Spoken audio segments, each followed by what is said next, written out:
درود پاک کے بے شمار فضائل و برکات ہیں، اور میرے آقا مدینے والے مصطفیٰ صلی اللہ تعالی علیہ وسلم پر درود پاک پڑھنے کی بہت ساری برکتیں ہیں، مگر سم ٹائم ایسا ہوتا ہے کہ ہم درود پاک کو بڑا گرانٹڈ لے لیتے ہیں کہ ٹھیک ہے پڑھ لیا تو پڑھ لیا، نہیں پڑھا تو کوئی بات نہیں. ایسا نہیں ہے.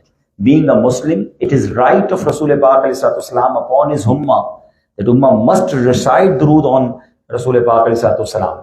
ایک بار کیا ہوا, once happened that Rasul Pak ﷺ, the summary of hadith, پیارے آقا ممبر اقدس پر تشریف فرما ہوئے اور فرسٹ اسٹیپ پر جیسے ہی نبی پاک علیہ السلام نے اپنا مبارک قدم رکھا, he said آمین. سیکنڈ اسٹیپ رکھا, again he said آمین. And on his third step he again said آمین. صحابہ اکرام علیہ رضوان, such a beautiful personalities, always when they saw Nabi Pak علیہ السلام did any unusual thing, غیر معمولی بات دیکھتے تھے, they question رسول پاک علیہ السلام straight away. Then they ask, Ya Rasulullah sallallahu alaihi wasallam, today something happened very unique that at every step of your pulpit, every step of your mimbar you said Ameen. So what is this? Subhanallah. The Nabi Pak sallallahu alaihi wasallam said that Jibreel Ameen came towards me and he made supplication in the court of Allah. میرے پاس جبریل امین آئے اور انہوں نے اللہ کی بارگاہ میں یہ دعا کی کہ یا اللہ عز و جل, حدیث کا خلاصہ ہے کہ جو اپنے ماں باپ کو بڑھاپے میں پائے, if anybody find the parents in the old age and because ان کی خدمت کر کے اگر وہ جنت نہ پا سکے تو وہ ہلاک و برباد ہو جائے. And then Nabi Pak said Ameen on that dua. Second step پہ نبی پاک فرماتے ہیں کہ جبریل امین نے دوسری دعا کی کہ یا اللہ عز و جل, if anybody found Ramadan and because in ibadah in رمضان کی عبادت کی وجہ سے وہ جنت نہ حاصل کر سکے, مغفرت نہ پا سکے, وہ بھی ہلاک و برباد ہو جائے. نبی پاک said Ameen on that second dua. اور تیسری دعا انہوں نے یہ کی کہ یا اللہ جو نبی پاک کا نام سنے اور آپ صلی اللہ تعالی علیہ وسلم پر درود نہ پڑھے وہ بھی ہلاک و برباد ہو جائے. اور پیارے آقا علیہ السلام فرماتے ہیں I said Ameen on that third supplication, that third dua. Try to understand the importance of these three duas.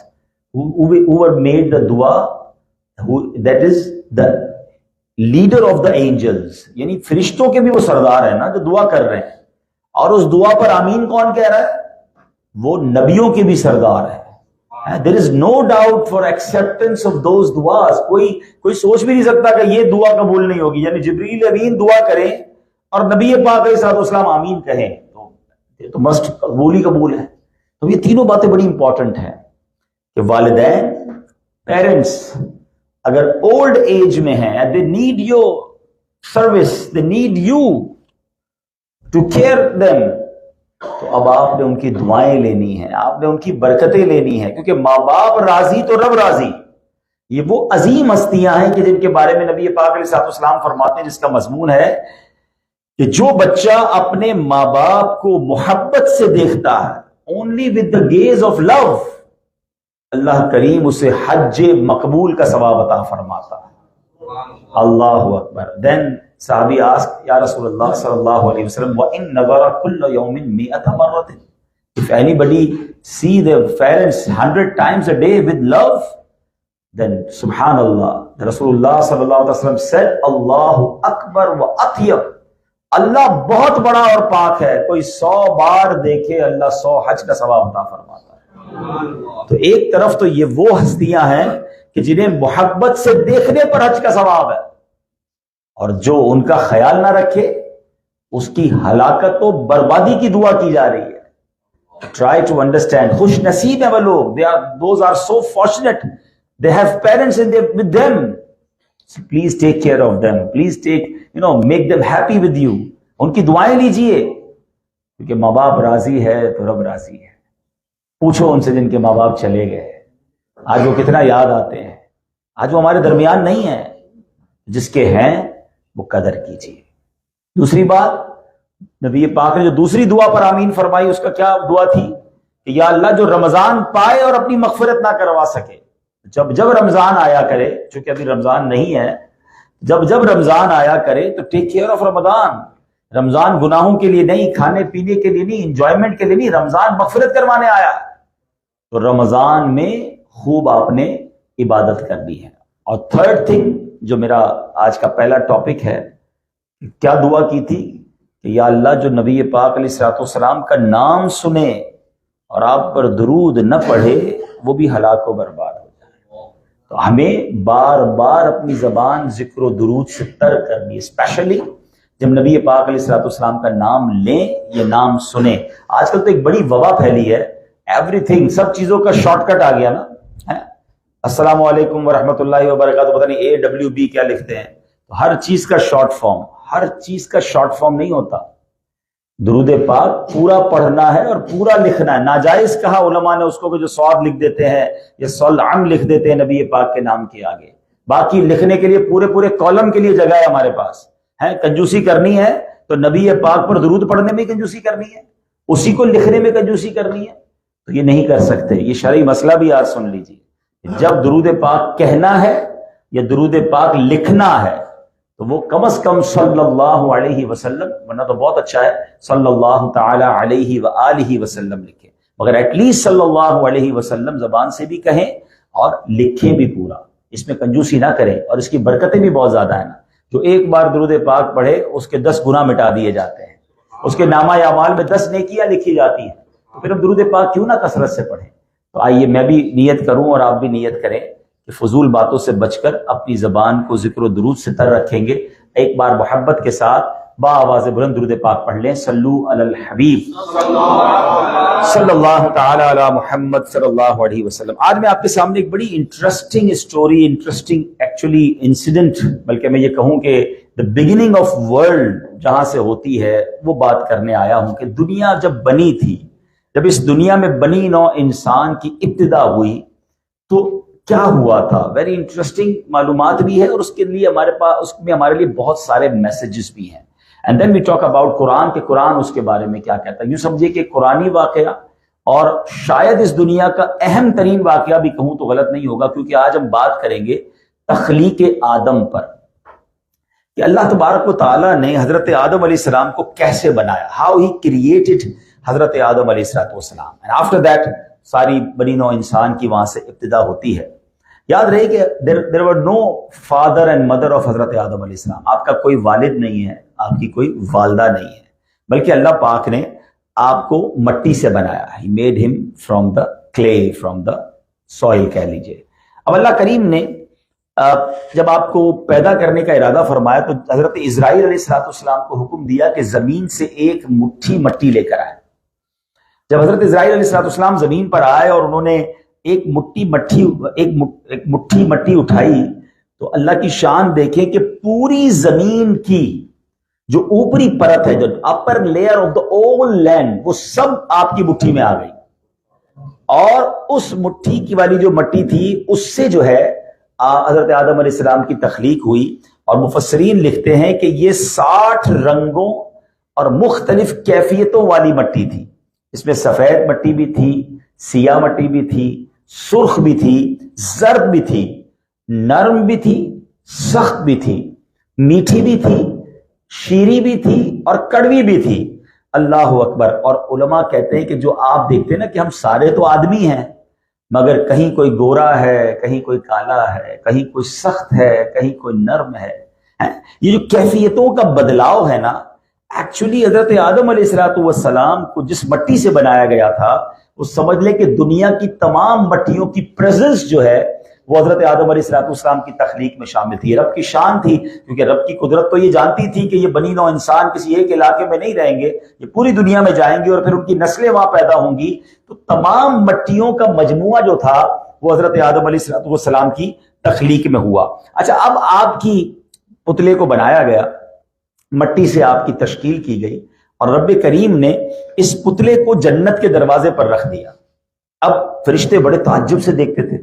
The angels were astonished because they didn't see anything like this before, because when they see the statue of حضرت آدم علیہ السلام on that time، اور وہ دیکھتے تھے اور تعجب کرتے تھے۔ تو اب اللہ کریم نے رب العالمین آرڈرڈ، روح کو حکم دیا کہ اس پتلے میں داخل ہو جاؤ۔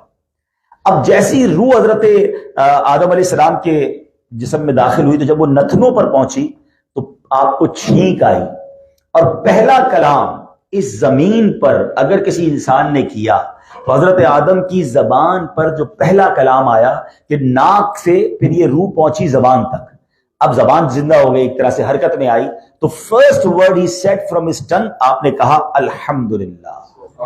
یعنی کائنات میں پہلا لفظ اگر کسی کی زبان سے نکلا ہے تو وہ نکلا ہے الحمدللہ۔ مل کے کہہ دو نا الحمدللہ، کیا پیارا جملہ، پھر کہہ دو الحمدللہ۔ ہاں اس کی برکتیں بھی بہت ہیں، میرے آقا علیہ الصلوۃ والسلام فرماتے ہیں whosoever recite once سبحان اللہ اور الحمدللہ اور اللہ اکبر on every word he will get tree in the heaven انشاءاللہ عز و جل۔ تو آپ کی جنت میں درخت لگتے جاتے ہیں، پڑھتے رہا کرو، پھر کہہ دو الحمدللہ۔ اچھا جب کسی کو چھینک آئے، شرعی مسئلہ یہ ہے کہ whenever anybody sneeze اور وہ کہے الحمدللہ، جو سننے والا ہے اس کو جواب دینا ہے یرحمک اللہ۔ سبحان اللہ، look at how beautiful religion we have. When we greet with each other, first we give him dua, assalamu alaikum wa rahmatullahi wa barakatuh. The peace from Allah subhanahu wa ta'ala will come towards you. And then he reply, wa alaikum assalam wa rahmatullahi wa barakatuh. کتنا پیارا greeting کا طریقہ ہے۔ اسلام تو اسلام starts from peace and love and blessing. سبحان اللہ۔ Hi, hello, how are you? Good morning, good evening. Before that, say assalamu alaikum wa rahmatullahi wa barakatuh. It's a beautiful greeting and we get reward for that. اور اسی طرح whenever anybody have a sneeze اور چھینک مارے کہے الحمدللہ، سامنے والا کہے یرحمک اللہ، پھر چھینکنے والا جواب کیا دے گا؟ یغفر اللہ لنا ولکم، اللہ تیری اور میری مغفرت فرما دے۔ کیا پیارا ریلیجن ہے، ہم ایک دوسرے کو دعائیں دے کر زندگی گزارتے، پتہ نہیں نفرتیں کہاں سے آ جاتی ہے بیچ میں، پتہ نہیں لڑائیاں کہاں سے آ جاتی ہے۔ اسلام تو روز دعاؤں کا درس دیتا ہے۔ تو اینی وے، اب جواب دینے والا تو کوئی نہیں تھا۔ اب ذرا سوچئے، حضرت آدم نے الحمدللہ تو کہہ دیا، کائنات میں دوسرا بندہ تو تھا ہی کوئی نہیں، جواب کون دیتا؟ سبحان اللہ، مفسرین لکھتے ہیں کہ اللہ تعالیٰ نے جواب دیا یرحمک اللہ، اے آدم تجھ پر اللہ کی رحمت ہو، تجھ پر میری رحمت ہو، اللہ۔ اب کیا ہوا؟ حضرت آدم علیہ السلام پوری باڈی میں پوری روح آ گئی، سول آ گئی، اب آپ کھڑے ہو گئے۔ اچھا جب آپ کھڑے ہو گئے تو ایک اور بڑی حیرت انگیز بات بتاؤں جو مفسرین نے تفسیر روح البیان میں لکھی۔ حضرت آدم علیہ السلام کا جب پتلا شیطان نے دیکھا نا، کیونکہ فرشتے تو اللہ کے حکم کو ماننے والے تھے، شیطان پہلے تو بڑا اچھا ٹھیک تھا لیکن بعد میں تکبر آ گیا، تو اس نے تکبر کے عالم میں اس نے تھوک دیا حضرت آدم علیہ السلام۔ جب تھوکا نا تو یہ جو ہمارا بیلی بٹن ہے نا، یہ جو ہماری ناف ہے، یہ پہلے ان کے جسم میں نہیں تھی، تو اللہ پاک نے حکم دیا جبریل امین کو کہ یہ حصہ مٹی کا نکال دو، تو وہ حصہ مٹی کا حضرت آدم کے پیٹ سے نکال دیا گیا۔ تو وہ جو جتنا حصہ نکالا آپ دیکھیں اتنی تو اپنی ناف کی جگہ بن جاتی ہے۔ اچھا لیکن اس حصے سے بنا کیا؟ یہ بڑی زبردست معلومات مفسرین نے لکھی کہ اس مٹی سے کیا بنا، تو بتایا گیا کہ اس مٹی سے بعد میں کتے کو تخلیق کیا گیا۔ اچھا کتے میں 3 خصلتیں ہوتی ہیں، وہ انسان کے بڑا قریب ہوتا ہے، very near to human being. Why? Because he made by the soil of حضرت آدم علیہ السلام۔ مگر اس کو کتا ساری رات جاگتا ہے، نارملی کتے جاگتے ہیں رات بھر، کیوں؟ جبریل امین کے ہاتھ لگے ہیں، فرشتوں کے ہاتھ لگ گئے تو رات بھر وہ جاگتا ہے۔ اور یہ کاٹتا کیوں ہے، یہ تکلیف کیوں پہنچاتا ہے؟ فرمایا شیطان کا خون، شیطان کا تھوک اس میں شامل ہے۔ تو اس کے اندر آپ کو یہ تینوں خصلتیں آپ کو نظر آتی ہیں۔ بہرحال اب اللہ کریم نے حضرت آدم علیہ السلام کو جب پیدا کیا، سورہ آل عمران میں بہت خوبصورت انداز میں ان کی تخلیق کو بیان کیا گیا۔ ان مثل عیسیٰ عند اللہ کمثل آدم خلقہ من تراب ثم قال له کن فیکون۔ اللہ فرماتا ہے عیسیٰ کی کہاوت اللہ کے نزدیک آدم کی طرح ہے، اسے مٹی سے بنایا پھر فرمایا ہو جا، وہ فوراً ہو جاتا ہے۔ اب حضرت آدم علیہ السلام کی تخلیق تو ہو گئی، مگر پھر وہ بڑا لونلی فیل کرنے لگے کہ I'm alone in the world, nobody with me۔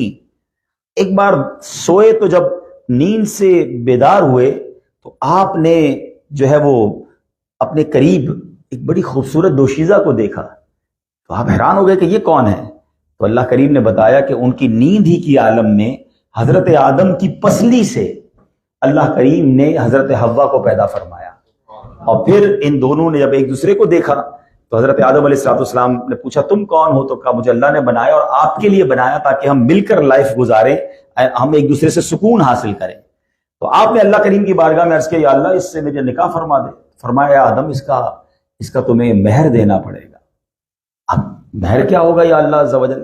ارشاد فرمایا اس نبی پر 10 بار درود بھیجو جس کا نام تم نے عرش پر دیکھا ہے. تو look at the blessing of salat upon Nabi sallallahu alaihi wasallam. 10 times salatun Nabi sallallahu alaihi wasallam. It was the meher of حضرت آدم علیہ السلام and بی بی حوا رضی اللہ تعالی عنہا. اگر گہری بات کہوں تو میری اور آپ کی آمد کی جو ابتدا ہوئی ہے نا دنیا میں، ہمارے آنے کا جو سلسلہ بنا ہے، ہمارے جد امجد کا نکاح ہوا ہے تو وہ بھی میرے نبی پاک کے صدقے ہوا ہے، ان کے نام سے ہوا ہے اور ان پر درود کے ذریعے ہوا ہے. بہرحال اب یہ بڑی طویل بحث ہے کہ حضرت آدم علیہ السلام کی جب توبہ قبول ہوئی تو اس وقت بھی انہوں نے نبی پاک ہی کا واسطہ اللہ کی بارگاہ میں پیش کیا تھا کہ یا اللہ تجھے اس نبی کا واسطہ دیتا ہوں جس کا نام میں نے جنت کے درختوں پر دیکھا، جنت کے پتوں پر دیکھا، تیرے عرش پر دیکھا. اے اللہ وہ نبی تیرا بڑا محبوب ہے تو اسی کے صدقے مجھے معاف کر دے، اور پھر ان کے وسیلے کی برکت سے آپ کی توبہ قبول ہوئی. لیکن ابھی اب بات کر رہے ہیں تخلیق آدم کی. اچھا، اب حضرت آدم علیہ السلام اور بی بی حوا رضی اللہ تعالیٰ عنہ کی تخلیق ہوئی اور اب یہ بنی نوع انسان کا سلسلہ آگے بڑھا. لیکن یہاں پر بڑی خوبصورت ڈیبیٹ علماء نے کی کہ اللہ تبارک و تعالیٰ created human being with 4 ways. Number 1 with men and women, جو نارمل طریقہ ہے ہم سب کا، ہماری جو نسل انسانی چلتی ہے کہ مرد و عورت کے ذریعے. اچھا، اس میں سبحان اللہ علماء کہتے ہیں ہو سکتا ہے کسی موقع پر مرد و عورت کو یہ خیال آ جائے کہ ہم وہ لوگ ہیں کہ جو اس کائنات کے آگے بڑھنے کا سبب ہیں. ہم ہیں تو دنیا چل رہی ہے، ہم ہیں تو جناب یہ جو ہے وہ انسانیت جو ہے یا بچے آگے بڑھ رہے ہیں اور مخلوق آگے بڑھ رہی ہے. اللہ کریم نے اس کے بعد دوسرا طریقہ اپنی قدرت کا کیا دکھایا کہ بغیر جو ہے وہ باپ کے حضرت عیسیٰ کو پیدا فرمایا، تاکہ کبھی کسی مرد کو یہ خیال نہ آئے کہ میرے بغیر کائنات نہیں چل سکتی ہے. باپ ہی نہیں ہے نا ان کا، حضرت مریم کے ذریعے پیدا فرما دیا. پھر فرمایا کہ عورت سوچتی کہ جناب میرے بغیر تو کائنات آگے بڑھ نہیں سکتی، تو اللہ کریم نے بی بی حوا کو حضرت آدم کی پسلی سے پیدا فرمایا. اس میں کسی عورت کا کوئی کنٹریبیوشن نہیں ہے. عورت یہ نہ سمجھے کہ میرے بغیر کائنات نہیں چل سکتی، مرد یہ نہ سمجھے میرے بغیر دنیا آگے نہیں بڑھ سکتی. یہ دونوں نہ سمجھیں تو اللہ کریم نے حضرت آدم کو مٹی سے پیدا فرما دیا. تو پتا چلا میرا رب جو چاہے وہ کر سکتا ہے. ان اللہ علی کل شیء قدیر. تو یہ چاروں طریقے رب کریم نے، اور ہمیں چاروں طریقے قرآن میں ملتے ہیں کہ مٹی سے حضرت آدم کو بنایا، حضرت آدم کی پسلی سے بی بی حوا کو بنایا، حضرت مریم کو کے پیٹ میں حضرت عیسیٰ علیہ السلام کو بغیر والد کے پیدا کیا، اور چوتھا طریقہ تو وہ ہے جس سے دنیا آگے بڑھ رہی ہے. تو پہلے یہ بات بھی نظر آئے کہ اللہ کریم نے اپنی قدرت کے کیسے نظارے ہمیں دکھائے. اب حضرت آدم علیہ السلام کی جب تخلیق ہو گئی تو اللہ کریم نے فرشتوں کو فرمایا کہ اے فرشتوں، میں اپنا خلیفہ بنانے والا ہوں اس دنیا میں. اچھا، فرشتوں نے عرض کیا کہ مولا تو اس کو وہ بنائے گا خلیفہ کہ جو زمین پر جا کر فساد کریں گے، اور زمین پہ جا کر وہ جو ہے ہم تیرے یا اللہ خلیفہ بننے کے زیادہ حقدار ہیں، ہم دن رات عبادت کرتے ہیں. تو اللہ نے فرمایا میرے فرشتوں جو میں جانتا ہوں تم نہیں جانتے. پھر اللہ کریم نے حضرت آدم علیہ السلام کو علوم عطا فرمائے، اور کتنا علم عطا فرمایا میں آپ کو بتاؤں گا آگے. اللہ نے قرآن میں کیا فرمایا؟ سبحان اللہ، رب کریم نے فرمایا فَعَلَّمَ آدَمَ الْأَسْمَاءَ كُلَّهَا، اور اللہ تعالیٰ نے آدم کو تمام اشیاء کے نام سکھا دیے. اللہ نے فرمایا فرشتوں پھر تمہارے سامنے جو یہ تمام چیزیں ذرا ان کے نام بتاؤ. فرشتوں نے کہا یا اللہ ہم تو وہی جانتے جو تو نے بتایا. پھر حضرت آدم علیہ السلام کو فرمایا نام بتاؤ. حضرت آدم نے ان تمام صنعتوں کے نام، اب آپ کو پتا ہے حضرت آدم علیہ السلام کے پاس علم کتنا تھا، سنیے گا ایمان تازہ ہو جائے گا. اللہ تعالیٰ نے حضرت آدم علیہ السلام کو تمام چیزوں کا نام تمام زبانوں میں سکھا دیا، اور ان کو تمام ملائکہ کے نام، تمام اولاد آدم کے نام، تمام حیوانات، نباتات، جمادات کے نام، تمام چیزوں کی صنعتوں کے نام، دنیا کے تمام ملکوں اور شہروں کے نام، تمام بستیوں کے نام، تمام پرندوں کے نام، درختوں کے نام، اور وہ چیزیں جو قیامت تک آئیں گی سب کے نام سکھا دیے. اور اللہ نے جب یہ علم سکھایا، علماء فرماتے ہیں آپ کو 7 لاکھ زبانیں رب کریم نے سکھائیں. 700,000 languages حضرت آدم علیہ السلام known that time because اللہ نے ڈائریکٹلی انہیں سکھایا تھا. اور اللہ نے فرمایا کہ فرشتوں تم بتاؤ. کہتے ہیں اللہ ہم کیسے بتائیں؟ جب آدم علیہ السلام نے بیان کرنا شروع کیا تو تمام اینجلز شاکڈ ہو گئے کہ یا اللہ جو تو جانتا ہے وہ ہم نہیں جانتے. اینڈ دین اللہ سبحانہ وتعالیٰ آرڈرڈ، فرشتوں کو حکم دیا گیا کہ اب حضرت آدم کو سجدہ کیا جائے. And that was the turning point of that world. اب ذرا سنیے گا اس کے بعد ہوا کیا کہ حضرت آدم علیہ السلام کو جب حکم دیا گیا نا، تمام فرشتوں کو آرڈر کیا گیا حضرت آدم علیہ السلام کو سجدہ کریں، تو یاد رہے کہ یہ سجدہ جو ہے یہ جمعے کا دن تھا اور وقت زوال کے وقت یہ آرڈر ہوا تھا، اور یہ سجدہ کوئی 2-4 منٹ کا سجدہ نہیں تھا، یہ زوال کے وقت سے لے کر فرشتے عصر تک سجدے میں رہے تھے، اور سب سے پہلے جو سجدے میں گئے نا وہ حضرت جبریل علیہ السلام تھے، پھر حضرت میکائیل سجدے میں گئے، پھر حضرت اسرافیل، پھر حضرت عزرائیل، پھر مقرب فرشتے، اور پھر تمام فرشتے سجدے میں چلے گئے، مگر ایک یوں کہیے کہ پرسنالٹی ایسی تھی جس نے سجدہ کرنے سے انکار کر دیا، اور وہ کون تھا؟ وہ ابلیس تھا۔ اس نے تکبر کیا اور اس نے کیا کہا؟ What was the reason why Iblis didn't make سجدہ؟ وہ کہتا ہے انا خیر من خلقتنی من نار وخلقتہ من طین، یہ قرآن میں موجود ہے، یہ مکالمہ ہوا جبریل شیطان کا اللہ کریم سے کہ اللہ میں اس سے بہتر ہوں، I am better than him. You made me from fire and he made by clay with soil. میں اس سے بہتر ہوں، انا خیر من، اللہ اکبر۔ اور اس نے اللہ کا آرڈر نہیں مانا، اس نے سجدہ نہیں کیا، اللہ اکبر۔ اب یاد رہے کہ جو شیطان تھا نا یہ پہلے سے ہی اللہ کا دشمن نہیں تھا، پہلے سے ہی نافرمان نہیں تھا، اس کا نام تو عزازیل تھا، یہ ہزاروں سال اس نے عبادت کی، ہی واز دا ٹریزرر آف جنہ پیراڈائز، یہ جنت کا خزانچی رہا، یہ جن تھا مگر اتنی عبادت اور ریاضت اس نے کی تھی کہ یہ فرشتوں کے ساتھ اللہ کی بارگاہ میں پریزنٹ ہوتا تھا، یہ معلم الملکوت تھا، یہ فرشتوں کا بھی ٹیچر تھا، اور بتایا جاتا ہے کہ یہ ہزاروں سال اس نے عبادت کی، مگر once he made proud، جو میرا اس کا ٹاپک ہے try to understand، once in his lifetime he made proud and denied the order of Allah subhanahu wa ta'ala, and he made thousands and thousands years worship for Allah subhanahu wa ta'ala، مگر اس کی ایک لمحے کی، ایک وقت کی، ایک باری کی جو تکبر تھا، اس نے کیا کیا کہ اس کے چہرے پر جو خوبصورتی تھی، اس کا چہرہ، اس کا نور چھین لیا گیا، وہ بدصورت ہو گیا، اس کی زندگی بھر کی عبادتیں پامال کر دی گئیں، ہمیشہ کے لیے لعنت کا توپ اس کے گلے میں ڈال دیا گیا، وہ جہنم کے دائمی عذاب کا مستحق ٹھہرا۔ اور قرآن میں وہ موجود ہے آیت جس میں رب نے اسے آنسر کیا دیا، فرمایا گیا کہ فَاخْرُجْ مِنْهَا فَإِنَّكَ رَجِيمٌ وَإِنَّ عَلَيْكَ لَعْنَتِي إِلَى يَوْمِ الدِّينِ، اللہ نے فرمایا تو جنت سے نکل جا، تو راندہ ہوا، لعنت کیا گیا، اور بے شک تجھ پر میری لعنت ہے قیامت تک۔ اس کے بعد سے وہ عزازیل، the teacher of angels، become شیطان، become enemy of Allah۔ But why it's happened? Because of proud، because of تکبر۔ میرے پیارے اسلامی بھائیوں، ماشاءاللہ بہت اچھی، بڑے ویل نون، بڑے business man, well off personalities موجود ہیں، اللہ نے آپ کو بڑا مقام دیا ہے، اللہ نے آپ کو بڑی عزت دی ہے۔ ہم ویسے بھی آسٹریلیا میں آ کر دنیا میں بہت اچھی لائف جو ہے وہ انجوائے کر رہے ہیں، اللہ نے ہمیں بہت سارے پرابلم سے بچایا ہوا ہے، شاید ہم اپنے وطن میں رہنے والے لاکھوں کروڑوں لوگوں سے اچھی لائف گزار رہے ہیں۔ ان تمام نعمتوں کے مقابلے میں ہونا کیا چاہیے تھا کہ ہم تھینکسفل بنے، ہم اللہ کے شکر گزار بنے، ہم مزید ہمبل، ہم مزید پولائٹ، ہم مزید کہتے ہیں نا کہ اللہ کے شکر گزار بنے، مگر کہیں نہ کہیں کسی نہ کسی موقع پر دل میں یہ شیطان تکبر ڈال دیتا ہے۔ پہلے تو میں چاہوں گا کہ سیویریٹی آف پراؤڈ سمجھ لیں، پھر ہم کچھ ایکسپلینیشن کی طرف مزید آتے ہیں۔ پہلے تو یہ آپ کو سمجھ آ گیا کہ واقعہ تو پرانا ہے، سب نے سنا ہوگا، لیکن میں اس کو زیادہ ایکسپلین کر دیا کہ حضرت آدم کی تخلیق کے بعد شیطان کے ساتھ جو معاملہ ہوا اس کی وجہ کیا تھی کہ اس نے تکبر کیا۔ اچھا، تکبر کتنا بڑا گناہ ہے کہ یاد رکھیے گا، ایک بڑی مشہور حدیث پاک ہے کہ اللہ کے حبیب علیہ السلام فرماتے ہیں جس کے دل میں رائی کے دانے کے برابر بھی تکبر ہوگا۔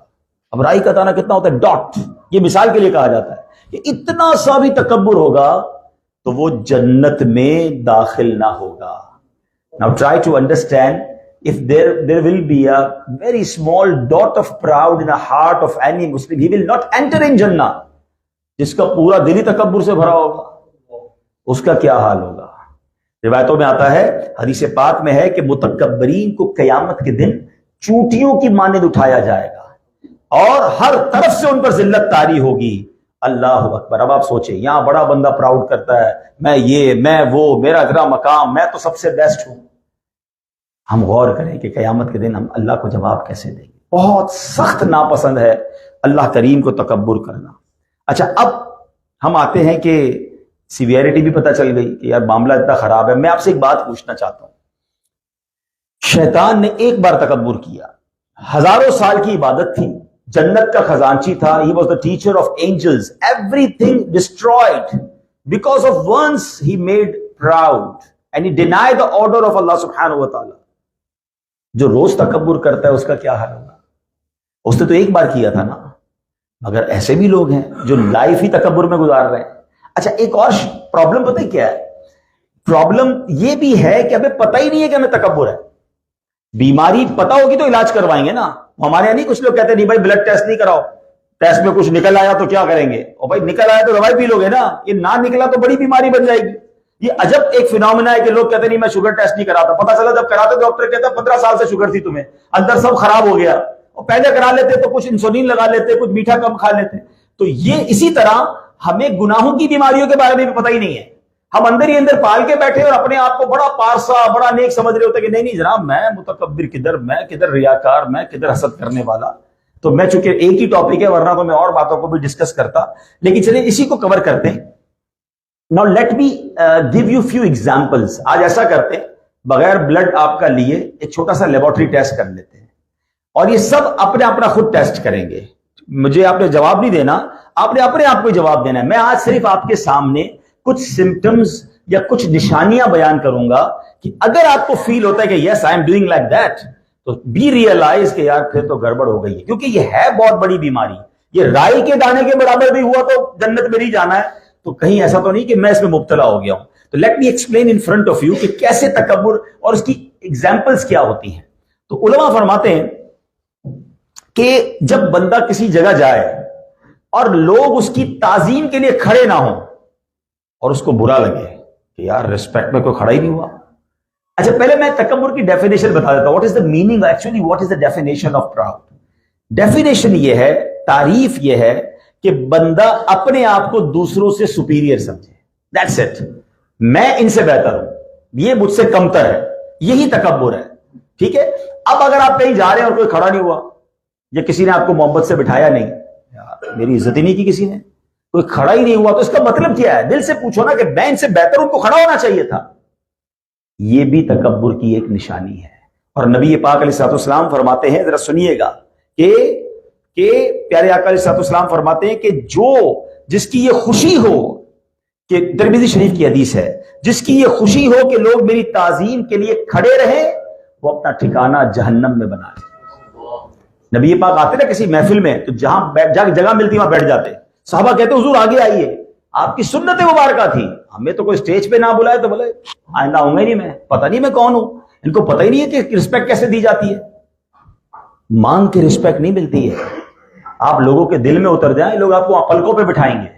ہم اسی میں لڑتے رہتے ہیں, 4 کو بلایا, 5ویں کو نہیں بلایا, مجھے وی آئی پی ٹیبل پہ نہیں بٹھایا, میرے ساتھ تصویر نہیں کھنچوائی. یا غور کریں, اگر آپ سمجھتے کہ یہ دنیا کا دستور ہے تو دنیا کا دستور بعد میں, پہلے میری شریعت کا دستور چلے گا, میرا قرآن و حدیث کا حکم چلے گا, کہ کہیں دل میں تکبر تو نہیں ہے. ایک طرف تو ہم نعتیں پڑھتے ہیں, سلام اس پر کہ جس نے گالیاں سن کر دعائیں دی, سلام اس پر کہ جس نے خون کے پیاسوں کو کبائیں دی, دشمن آ جائے تو چادر بھی بچھا دیتے ہیں, ہاتھ کا تکیہ ہے, خاک کا بچھونا ہے. یہ ساری باتیں بتائیں ہم کو. اس نبی کے امتی ہیں کہ جو عاجزی کا پیکر ہیں, اور ہم اپنے آپ کو ان کا غلام بھی کہیں, اور ہم تکبر میں مبتلا ہو جائیں. پلیز میری باتیں ہو سکتا ہے کچھ لوگوں کو ہارڈ لگے, لیکن ڈاکٹر کبھی کبھی علاج کر رہا ہوتا ہے تو ہمیں ڈاکٹر کی باتیں بھی اچھی نہیں لگ رہی تھی. ڈاکٹر صاحب یہ بھی منع کر رہے ہو, یہ بھی منع کر رہے ہو. تو میں آپ کو جہنم کی آگ سے بچانے آیا ہوں. میں اپنے آپ کی جو تیری باتیں میں آپ سے کر رہا ہوں, میں اپنے آپ سے بھی کر رہا ہوں. اللہ مجھے بھی عاجزی کا پیکر بنا دے. ہم ایک دوسرے سے سیکھنے کے لیے بیٹھے ہیں, لیکن پلیز اس ٹاپک کو سیریس لیجئے. اب آپ آگے چلتے ہیں. ایک اور علامت وہ یہ ہے کہ بندہ یہ کہے کہ لوگ مجھے سلام کریں, پہلے میں سلام نہ کروں. کوئی بھی آئے وہ سلام میں پہل کرے, میں بڑا آدمی, میں کیوں آگے بڑھ کے سلام کروں. اللہ اکبر.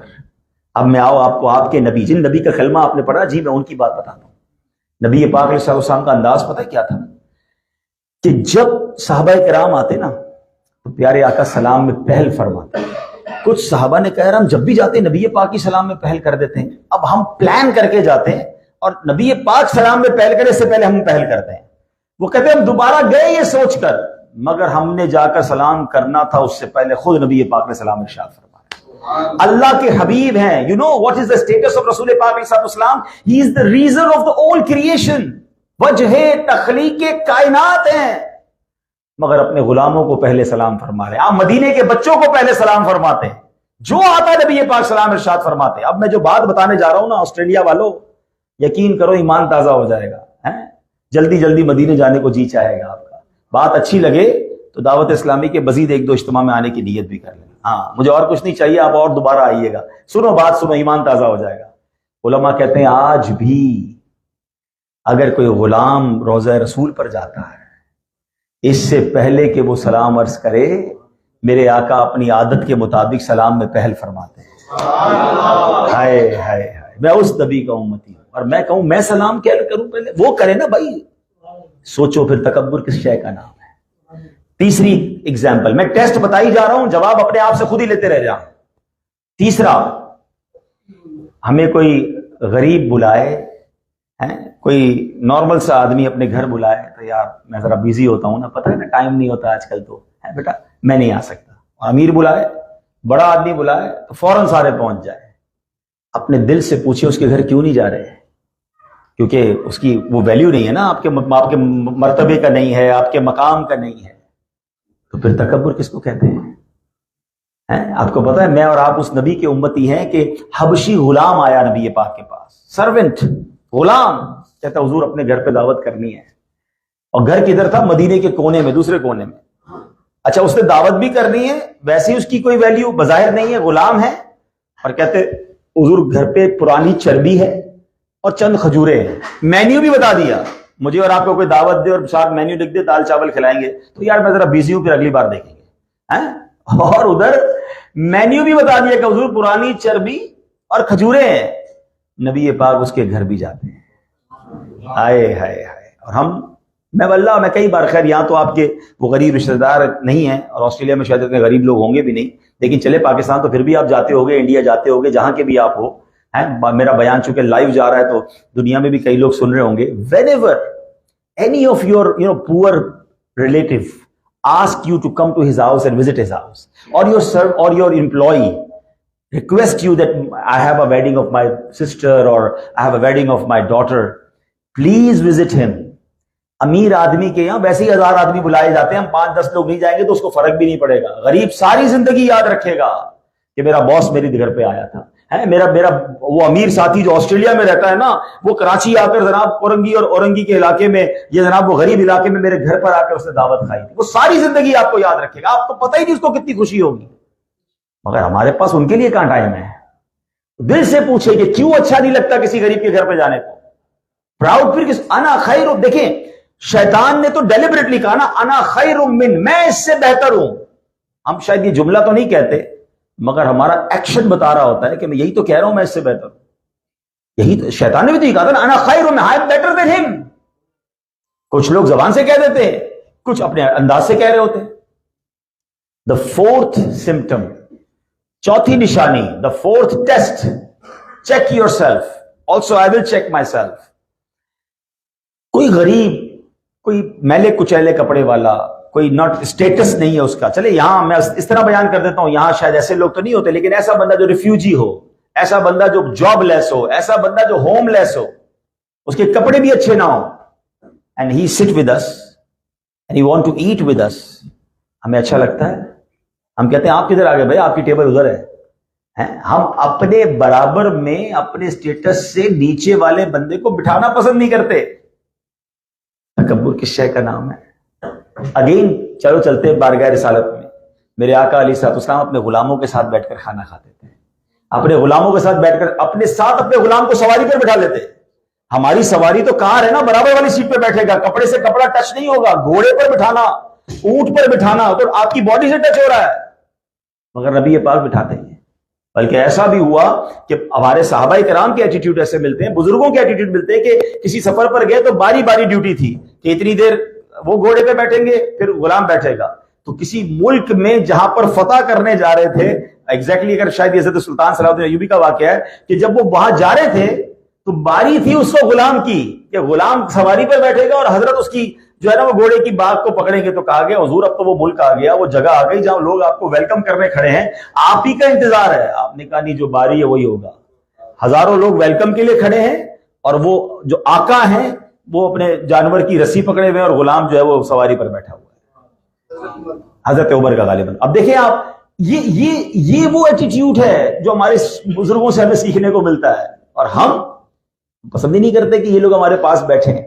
تو پلیز شیطان کے اس وار کو سمجھیں. میں نمازی ہوں, میں روزہ دار ہوں, میں حاجی ہوں, میں صدقہ کرنے والا ہوں, لیکن اگر دل میں تکبر بھی پالا ہوا ہے ہم نے تو کہتے ہیں نا کہیں ایسا نہ ہو سارا سفر بیکار ہو جائے. اور یہ جو ساتھ بٹھانے والا معاملہ ہے نا, مجھے تو بنی اسرائیل کے ایک بزرگ کا واقعہ یاد آ گیا کہ وہ بزرگ جو ہے وہ بہت نیک تھے, بہت عبادتیں تھیں ان کی. تو always there was a cloud make shadow on him always, and people used to say that look how pious personality he has, that always the cloud going with him. تو ایک بڑا گناہگار اس زمانے میں ایک شخص تھا, بہت سادہ اس کے sins تھے, bad deeds and so many sins. So he feel that I am such a bad man, bad personality. So let's go with the company of that pious person. I will sit with him. The mercies and blessings come towards him. کچھ چھینٹے مجھ پر بھی پڑ جائیں گے تو مجھ گناہگار کا بھی بیڑا پار ہو جائے گا. وہ گناہگار بڑا ڈھونڈتا ڈانٹتا اس بزرگ کے پاس جا کر بیٹھ گیا جس کے سر پر کلاؤڈ سایہ کرتا تھا, بادل سایہ کرتا تھا. تو وہ دیکھیے شیطان تو کسی پر بھی آ سکتا ہے. وہ جو نیک بندہ تھا وہ کہتا تو زمانے کا گناہگار میرے برابر میں آ کے کدھر بیٹھ گیا, چلو کھڑو یہاں سے, کھڑے ہو جاؤ. اللہ اکبر, لمحہ بھر کا تکبر دل میں آیا. آپ کو پتہ کیا ہوا, جیسے یہ گناہگار کھڑا ہو کے گیا نا تو بادل بھی اس کے ساتھ جانے لگ گیا. اور اس زمانے کے نبی پر یہ وحی آئی کہ جا کر دونوں کو بتا دو کہ آج سے دونوں اپنا عمل آج سے شروع کریں.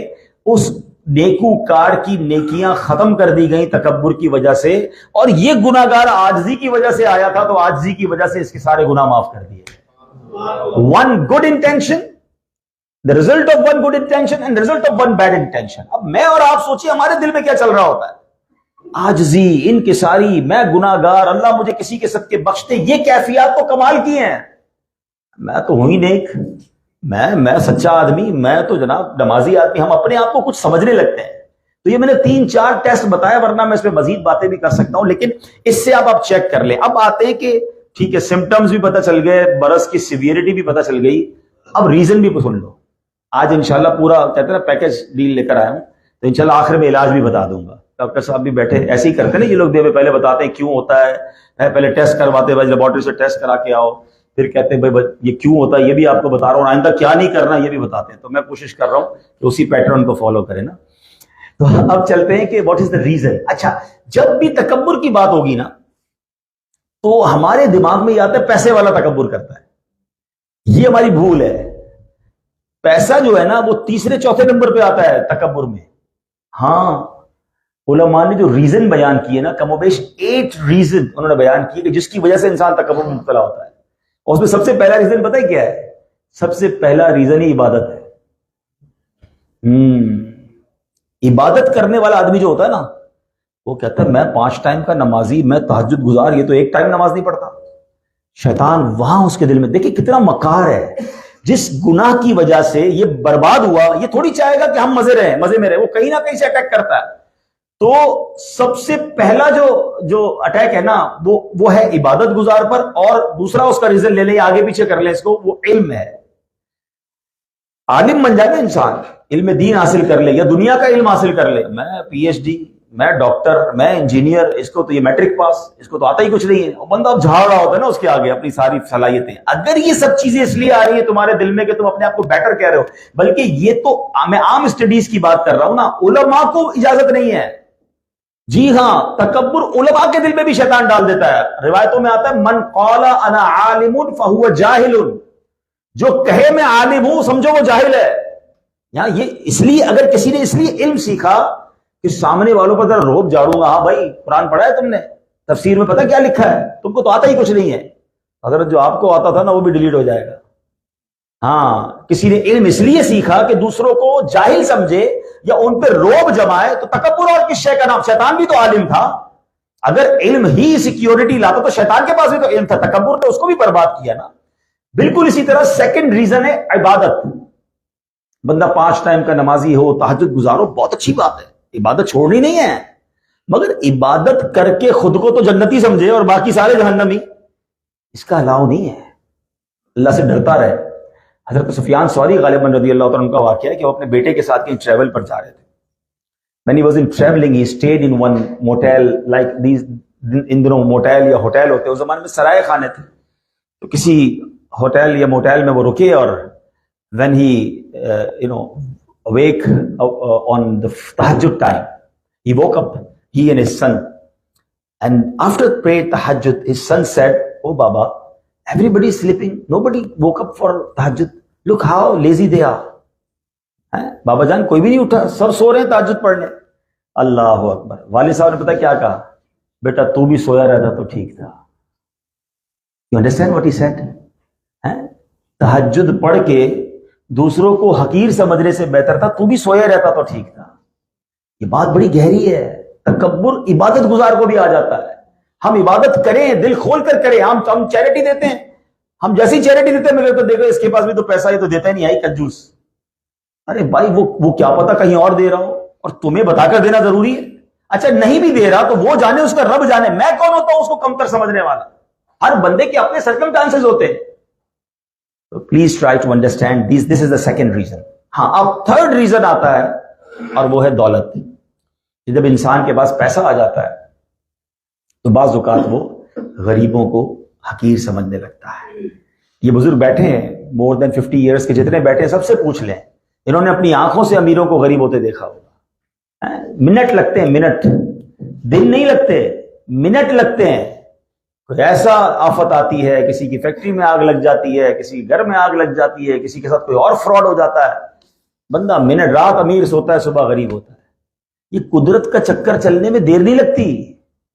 یہ جو پیسے پہ اتراتے ہیں نا کہ بھئی میرے پاس یہ ہے، یہ کبھی تھوڑے دن میں غائب ہو جائے گا. اللہ بس محفوظ رکھے. کبھی کسی کو حقیر نہیں سمجھنا ہے. اسی طرح چوتھا ریزن تکبر کا وہ ہے خوبصورتی. جب کوئی بیوٹیفل ہوتا ہے نا، وہ پھر نارمل کلر والے یا نارمل فیس والوں کو کہتا ہے یار میں خوبصورت، اس کا رنگ سانولا ہے اور یہ جناب اس کی تو لکنگ ہی نہیں ہے. نہیں، یہ خوبصورتی دینے والا بھی رب ہے، جب چاہے واپس لے لے گا. بڑے بڑے خوبصورتوں کو بعض اوقات ایسی بیماری لگتی ہے کہ چہرہ دکھانے والا نہیں ہوتا. کوئی ایسا ایکسیڈنٹ ہو جاتا ہے کہ بیچارے کے باڈی پارٹ ہی ٹوٹ پھوٹ کا شکار ہو جاتے ہیں. تکبر نہ کریں، شکر کریں. بلکہ ہونا یہ چاہیے کہ کسی بیچارے معذور کو دیکھ کر، ڈیفیکٹو جو جس کے اندر کوئی جسم میں ڈیفیکٹ ہے، اس کو دیکھ کر اللہ کا شکر ادا کریں کہ اللہ تو نے مجھے یہ بیماری دی تھی، تو نے مجھے پورا کامل بنایا. اترا رہے ہوتے ہیں، تکبر کر رہے ہوتے ہیں. یہ تو کرنا ہی نہیں چاہیے، شکر ادا کرنا چاہیے. پھر ایک اور ریزن ہے تکبر کا، وہ ہے پاور، طاقت. ذرا سی باڈی بن جائے بندہ کے میرے سامنے تو کوئی آ کر دکھائے، ایک چانٹا ماروں گا گر جائے گا. باڈی بلڈنگ کر رہے ہوتے ہیں. باڈی بلڈنگ کرو، منع نہیں ہے، باڈی بلڈنگ کر کے سب کو حقیر کیوں سمجھ رہے ہوتے ہو؟ ہم نے بڑے بڑے پہلوانوں کو بستر پہ پڑے دیکھا ہے، ایسی بیماری لگتی ہے کہ بیچارہ پیر پہ کھڑا نہیں ہو سکتا. ہماری اوقات کیا ہے؟ پیٹ خراب ہو جائے تو گھر سے نہیں نکل سکتے، پیروں پہ کھڑے نہیں رہ سکتے ایک دن کے بعد. تو یہ تو ہماری اوقات ہے اور دنیا بھر میں اتراتے پھر رہے. نہیں، اگر طاقت بھی رب نے دی تو رب نے دی ہے. وَتُعِزُّ مَن تَشَاءُ وَتُذِلُّ مَن تَشَاءُ بِيَدِكَ الْخَيْرُ. اس کے خزانوں میں وہ عطا فرمانے پر آئے. وہ کہتے ہیں شاعر، تو کریم ہی جو ٹھہرا تو کرم کے کیا ٹھکانے، تو نوازنے پہ آئے تو نواز دے زمانے. وہ نوازے تو زمانے نواز دے، اور جب اس کی پکڑ ہوتی ہے نا تو سب کچھ تتر بتر ہو کے رہ جاتا ہے. تکبر نہ کرنا، بربادی میں دیر نہیں لگے گی.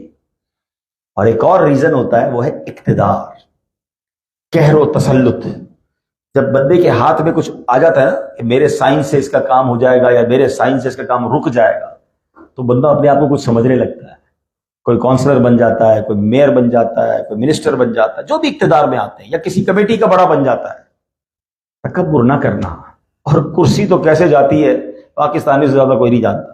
ٹھیک ہے نا جناب؟ اب کیا اترانا، پتہ ہی نہیں ہوتا کہ بندہ آج محل میں اور کل جیل میں. تو اس اقتدار پہ کیا اترانا یار. ہمیں یہ سمجھ آ جانی چاہیے. میں نے آپ کو چند ریزنز بتا دیے، چند سمٹمز بتا دیے سیویریٹی بھی بتا دی کہ یہ کبیرہ گناہ ہے، جہنم میں لے جانے والا ہے۔ اب اگر ان تمام باتوں کے بعد ایسا فیل ہو رہا ہے کہ ہاں یار کہیں نہ کہیں غلطی کر جاتا ہوں، تو اب اس کا میں کچھ آپ کو علاج بتا دیتا ہوں۔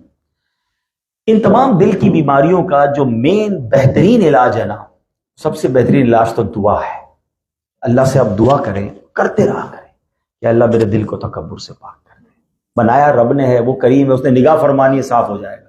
اللہ ریاکاری نکال دے، حسد نکال دے، ان بری عادتوں سے مجھے بچا لے اور مجھے عاجزی کا پیکر بنا دے۔ پہلا علاج تو یہ ہے۔ دوسرا علاج یہ ہے کہ آپ جس چیز سے آپ کو فیل ہوتا ہے نا کہ یار میں سلام نہیں کرتا ہوں لوگوں کو، مجھے لگتا ہے سلام، اب آپ الٹا کرنا شروع کر دیں، اب آپ آگے بڑھ کے لوگوں کو سلام کریں۔ اور احادیث میں بھی یہ مضمون ملتا ہے کہ جو سلام کو عام کرتا ہے اس کے دل سے تکبر ختم ہو جاتا ہے۔ جس کو جانے اس کو بھی سلام کریں، جس کو نہیں جانتے اس کو بھی سلام کریں، آگے بڑھ کے اپنے ملازم کو تو پہلے کریں۔ آپ دیکھیں آپ کے دل سے انشاءاللہ تکبر اترنا شروع ہو جائے گا، ٹھیک ہے۔ تیسرے نمبر پر آپ اگر سمجھتے ہیں، وہ پنجابی میں کہتے ہیں نا ماڑا، کوئی کمزور بھائی ہے آپ کا، رشتہ دار ہے، تو آپ اس کے ساتھ بیٹھ کر کھانا کھائیں، ہو سکے تو اپنے ہاتھ سے اس کو نوالے کھلائیں۔ یہ تھوڑا شروع میں مشکل لگے گا آپ کو کہ یار میرا تو سٹیٹس نہیں، یہی تو مارنا ہے نا، آپ کو ختم کرنا ہے، عاجزی کا پیکر بننا ہے، تو آپ کو یہ سارے کام کرنے ہیں تاکہ یہ کلف اتر جائے اور میں نبی پاک کا سچا غلام بن جاؤں، میں واقعی عاجزی کا پیکر بن جاؤں۔ تو آپ کو کچھ کام ڈیلیبریٹلی کرنے ہیں کہ سلام کو عام کرنا ہے، آپ نے دعا کرنی ہے اللہ تعالیٰ سے، اور پھر تیسرے نمبر پر آپ نے غریبوں کے، اگر کوئی دعوت دیتا ہے آپ دعوت چھوڑ دیں امیر کی، وہاں ضرور جائیں، اس کے گھر تحفہ لے کے جائیں، اس کو بیٹھ کے کھانا کھائیں، اس کے ساتھ اپنے ساتھ بٹھا کے کھانا کھائیں، ڈیلیبریٹلی غریبوں کے ساتھ بیٹھنا شروع کر دیں۔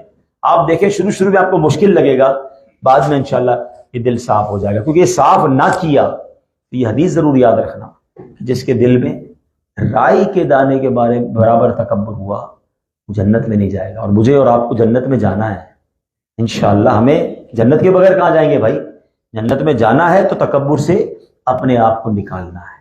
تو کبھی کسی کو جو ہے نا اپنے سے کمتر نہ سمجھے، کون اللہ کی بارگاہ میں کیا مرتبہ رکھتا ہے، پتہ ہے ایسی حدیث ملتی ہے، حدیث پاک کا مضمون ہے کہ کچھ لوگ وہ ہوتے ہیں جو پرا گندہ بال ہوتے ہیں، کپڑے بھی ان کے صاف ستھرے نہیں ہوتے، ان کو کوئی اپنے گھر دعوت میں نہیں بلاتا ہے، کوئی اپنے ساتھ نہیں بٹھاتا، مگر اللہ کی بارگاہ میں ان کا مرتبہ وہ ہوتا ہے کہ وہ کسی بات پر قسم اٹھا لے، رب وہ قسم پوری فرما دیتا ہے۔ اللہ کے ولی تو لوگوں میں چھپے ہوئے ہیں، ہاں یہ بات یاد رکھیے گا، صحابہ کی لسٹ مل جائے گی، ولیوں کی لسٹ نہیں ملتی۔ ولیوں کی جو پرومیننٹ اولیاء ان کی پتہ ہے، باقی ہو سکتا ہے یہاں بھی کوئی اللہ کا ولی بیٹھا، اللہ نے اپنے اولیاء کو بندوں میں چھپا کے رکھا ہے۔ ہم ہر کسی کی عزت کریں، کیا پتہ اس کا مرتبہ اللہ کی بارگاہ میں کیا ہو، اور ہم اللہ کے کسی ولی کو لڑ لیں اس سے۔ میں نے تو اپنی زندگی میں 2 چیزیں پڑھی ہیں، ماشاءاللہ یہاں بھی صاحب علم لوگ موجود ہیں، کوئی تیسری ہو تو مجھے بتائیے گا، کہ جس کے بارے میں اللہ کریم نے ڈائریکٹلی اعلان فرمایا کہ اس سے میرا اعلان جنگ ہے، ایک سود کا کام کرنے والا اور دوسرا اللہ کے کسی ولی سے دشمنی کرنے والا۔ مجھے بتاؤ جو اللہ سے دشمنی کرے گا یا اللہ جنگ فرمائے گا، بچنا ہے اس نے، بربادی ہونا ہے۔ سود کے قریب نہ جائیں اور کبھی اللہ کے کسی ولی سے دشمنی نہ کریں۔ اب ولی میں پتہ ہی نہیں ہے تو اس کا مطلب یہ سب کے ساتھ پیار کرے، سب کے ساتھ اچھا برتاؤ کرے، کون پتہ نہیں اللہ کی بارگاہ میں کیا مرتبہ رکھتا ہے۔ اب باہر والوں کے ساتھ بھی اچھے ہو جائیں اور گھر والوں کے ساتھ بھی اچھے ہو جائیں، یہ بھی بڑا پرابلم ہے۔ بعض اوقات ہم باہر تو بڑے محبت والے، ویلکم کرنے والے، مرحبا سبحان اللہ، آئیے تشریف لائیے، اور گھر پہ جا کے شیر ببر بن جاتے ہیں۔ ارے جناب والا، حدیث پاک میں آتا ہے تم میں سے بہترین وہ ہے خیرکم لأہلہ، the best amongst you، وہ کون ہے جو اپنی فیملی کے ساتھ اچھا ہے، اور آقا فرماتے وانا خیرکم لأہلی، میں اپنے گھر والوں کے لیے تم سب سے زیادہ اچھا ہوں۔ نبی پاک نے اپنے آپ کو بھی پیش کیا کہ میری اپنی فیملی کے ساتھ جو انٹریکشن ہے وہ سب سے اچھی ہے۔ تو ہمیں اسلام سکھاتا ہے کہ ہمارے بیوی، ہمارے بچے، ہمارے ماں باپ، ہمارے بھائی بہن، they all یہ زیادہ وہ ڈیزرو کرتے ہیں میرے اور آپ کے حسن اخلاق کا۔ ہم بعض اوقات باہر تو بڑا پیار بانٹ رہے ہوتے ہیں اور گھر میں سختی کر رہے ہوتے ہیں۔ تکبر کرنے کی گھر میں بھی اجازت نہیں ہے، دل آزاری کی گھر میں بھی اجازت نہیں ہے۔ تو بہرحال آج اس ٹاپک کو آپ نے یاد رکھنا ہے، پریکٹس کرنا ہے، اور ایک ذہن بنا لینا ہے کہ میں کسی سے بہتر نہیں ہوں، ہو سکتا ہے یہی مجھ سے بہتر ہو۔ علماء نے بڑا پیارا فارمولہ دیا ہے، کسی چھوٹی عمر والے کو دیکھیں نا تو ذہن یہ بنائے یار یہ چھوٹا ہے، اس کے گناہ کم ہوں گے، یہ مجھ سے بہتر ہے۔ کوئی اپنے سے بڑی عمر والے کو دیکھے نا کہ یار اس کی عمر زیادہ ہے، اس کی نیکیاں مجھ سے زیادہ ہوں گی، یہ مجھ سے بہتر ہے۔ کوئی برابر عمر والا دیکھے نا تو کہ یار جتنا میں گناہگار اتنا تو یہ ہوگا ہی نہیں، یہ مجھ سے بہتر ہے۔ دوسروں کو بہتر سمجھے، ہمیں ہر جگہ ہم ہی بہتر نظر آ رہے ہوتے ہیں۔ ہاں آپ عاجزی کرو کہ دانہ خاک میں مل کر گلے گلزار ہوتا ہے۔ جو اللہ کے لیے عاجزی کرتا ہے اللہ اسے بلندی عطا فرماتا ہے۔ لوگ کہتے ہیں یار یہ والے کام جو مولوی، ہو سکتا ہے بھی شیطان کسی کے دماغ میں ڈال رہا ہو، مولوی صاحب کیسی باتیں کر رہے ہیں، ہمارا ایک اسٹیٹس ہے، ہمارا ایک مقام ہے، ہم بیٹھیں گے اس طرح تو پھر لوگ کیا کہیں گے۔ ارے آپ کو اندازہ ہی نہیں ہے، آپ کا اسٹیٹس نیچے نہیں جائے گا۔ دنیا کو اٹھا کے دیکھ لے تاریخ، جن جن لوگوں نے عاجزی کی ہے نا آج اللہ نے ان کے نام بلند کر دیے۔ آپ ان بزرگوں کو یاد رکھیں گے، آپ اپنے ان ٹیچرز کو یاد رکھ رہے ہوں گے، آپ اپنے، مجھے میری باتوں سے آپ کو کچھ ایسے لوگ یاد آ رہے ہوں گے کہ ہاں یار وہ بندہ بڑا ہمبل، بڑا پولائٹ، سب کو عزت دینے والا۔ سب کو عزت دیتا ہے نا اللہ اس کی عزت اور بڑھا دیتا ہے۔ عزت کم نہیں ہوتی ہے، آپ عزت دینے والے بنیں، آپ ہمبل ہو جائیں، آپ تکبر سے باہر نکلیں، اللہ پاک آپ کو بہت بلندی عطا فرمائے۔ اللہ کریم مجھے اور آپ کو اس بری بیماری سے محفوظ فرمائے، ہمیں عاجزی کا پیکر بنائے۔